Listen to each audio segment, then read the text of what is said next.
Hello everyone, welcome to my YouTube channel.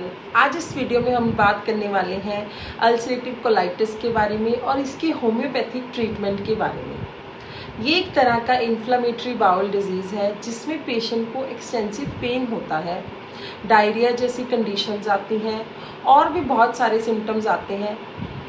तो आज इस वीडियो में हम इस कंडीशन के बारे में डिटेल में डिस्कस करेंगे। तो चलिए शुरू करते हैं।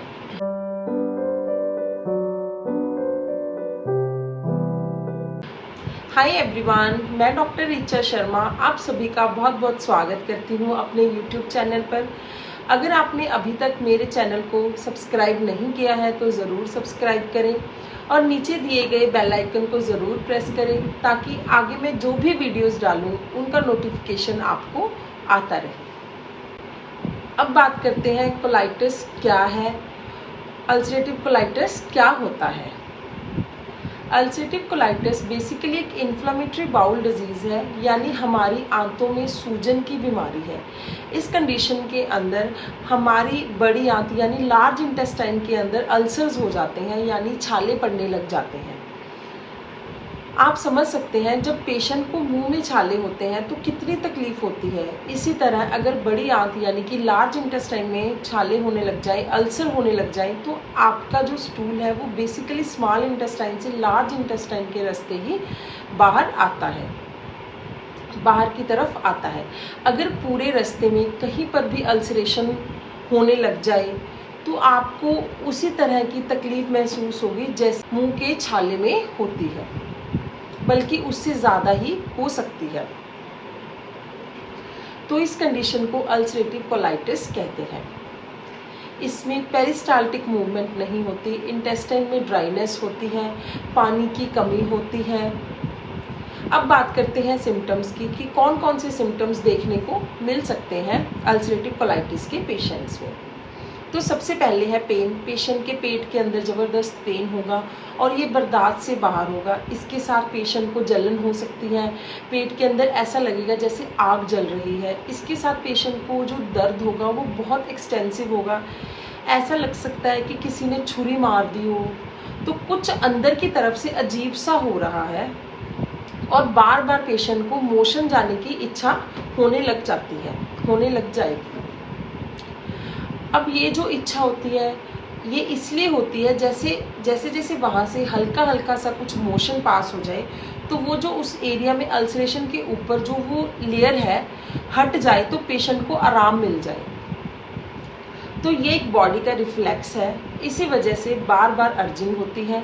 लेकिन इस अर्जिंग के साथ पेशेंट को या तो डायरिया हो सकता है या कॉन्स्टिपेशन भी हो सकती है। बार बार अर्जिंग होती है, लेकिन इस अर्जिंग के साथ पेशेंट को कभी कभी डायरिया होता है। जो स्टूल पास होता है वो क्लासिकल साइन है कि पेशेंट को स्टूल के साथ ब्लड मिक्स हुआ ही आएगा। ब्लड ब्राइट रेड भी हो सकता है, ब्लड डार्क रेड भी हो सकता है, म्यूकस के साथ मिक्स हो सकता है, पर ब्लड ज़रूर आएगा। ये क्लासिकल साइन है अल्सरेटिव कोलाइटिस का। तो कौन कौन से साइन होंगे इसके अंदर?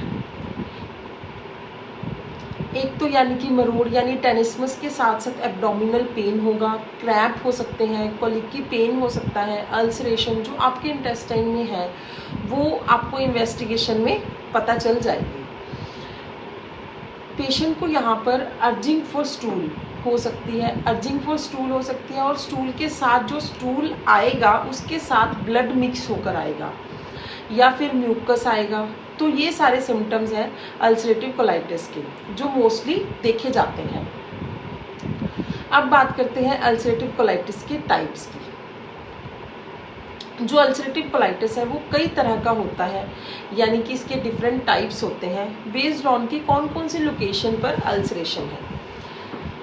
एक ऐसी स्पेशल कंडीशन होती है अल्सरेटिव कोलाइटिस की जहाँ पर पूरी आंत में यानी कि इंटेस्टाइन के अंदर पूरी बड़ी आंत में यानी लार्ज इंटेस्टाइन में अल्सरेशन हो जाती है। ये एक एमरजेंसी कंडीशन है। इसमें आपको डॉक्टर की सलाह की खास ज़रूरत होती है और बिना हॉस्पिटलाइजेशन के पेशेंट को कंट्रोल कर पाना बहुत मुश्किल हो जाता है। अगर आपको डर है कि आपको अल्सरेटिव कोलाइटिस हो सकता है, जो सिम्टम्स हमने इसमें डिस्कस किए हैं, अगर आपको इस तरह के सिम्टम्स महसूस हो रहे हैं तो ये हो सकता है कि आपको अल्सरेटिव कोलाइटिस हो, तो आपको स्टूल रूटीन माइक्रोस्कोपी हर हफ्ते करानी चाहिए। बिकॉज अगर आप एक डॉक्टर का ट्रीटमेंट ले रहे हैं तो उस ट्रीटमेंट से कितना आराम आ रहा है, जब आप स्टूल रूटीन माइक्रोस्कोपी कराएंगे तो एटलीस्ट फॉर अ मंथ तो आपको पता चल जाएगा। एज पर द रिक्वायरमेंट हम 15 डेज में भी करवा सकते हैं in order to check the prognosis of the case. इसके बाद हम बात करेंगे दूसरी इम्पॉर्टेंट इन्वेस्टिगेशन की, दैट इज कोलोनोस्कोपी। और एमआरआई एंड सीटी स्कैन जो होता है वो CT scan abdomen and that too with contrast imaging. तो आप जो उसके बाद अगर रिक्वायर्ड होता है तो सीटी स्कैन में नहीं दिखाई दे रहा तो फिर आपको यहाँ पर एमआरआई एब्डोमेन कराना पड़ता है। तो ये सारे बेसिक इन्वेस्टिगेशंस होते हैं जो अल्सरेटिव कोलाइटिस के पेशेंट्स को कराने ज़रूरी होते हैं। तो चलिए अब इस वीडियो में हम आपसे बात करने वाले हैं मेन ट्रीटमेंट के बारे में, मेन टॉपिक के बारे में, जो है होम्योपैथिक ट्रीटमेंट। होम्योपैथी में बहुत सारी ऐसी मेडिसिन हैं जो इस कंडीशन को रिलीव करने में यूज़ की जाती हैं, पर आज हम इस वीडियो में कुछ कॉमन मेडिसिन की ही बात करेंगे। ये एक सीरियस कंडीशन है, इस कंडीशन में सेल्फ मेडिकेशन ना करें। जो मेडिसिन बताई जा रही हैं, these are the best medicine, one of the best medicine for ulcerative colitis. Although इस वीडियो में एक ऐसी मेडिसिन ज़रूर बताऊंगी जो अल्सरेटिव कोलाइटिस का कोई भी पेशेंट अगर लेता है तो कुछ हद तक खुद को स्टेबल रख सकता है।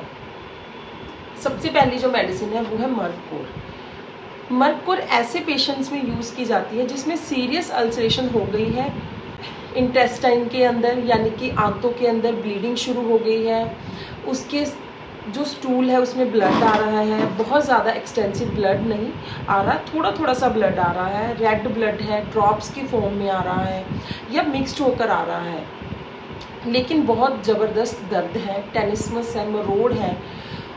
तो यानी जब ज़बरदस्त मरोड़ होगा, हल्का सा ब्लड आएगा, डायरिया जैसा होगा, बार बार अर्जिंग होगी, तो मेडिसिन मर्कोर यूज़ कर सकते हैं।